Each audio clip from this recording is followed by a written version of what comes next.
mezzo alla laguna, dove il vento fa il suo gioco, se nasconde una bellezza che te fa sentirlo il fioco.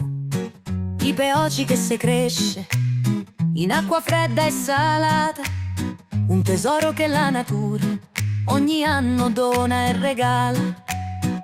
Le cozze che se nutriva col mare che le porta, tra i canali e le barene la vita si è sempre sorta. E il lavoratore con la barca in mezzo al mare, peoci che se raccolgono senza mai fermare. La laguna dei peoci, de cozze e de storie, tra i canali che scorse, le onde che ti invori.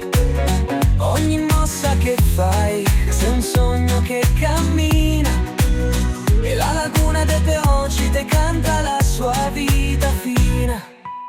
Dai pescatori de Burano fino a Torcello lontano, se vive se fatica, ma la vita c'è sempre in pane.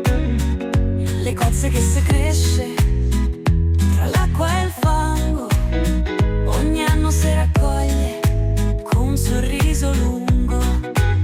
La gente della laguna che conosce ogni onda, ogni peoce, ogni cozza, c'è storia che risonda. E chi lavora in silenzio sa ben che la laguna è una ricchezza che non finisce, che la natura l'accumula. La laguna dei peoci, de cozze e de storie, tra i canali che scorse, le onde che ti invori.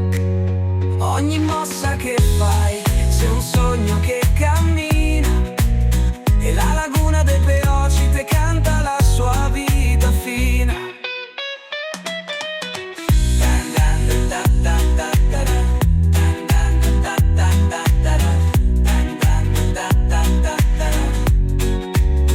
La laguna dei peoci, con le sue acque calme, te regala la pace e un amore che ti salme.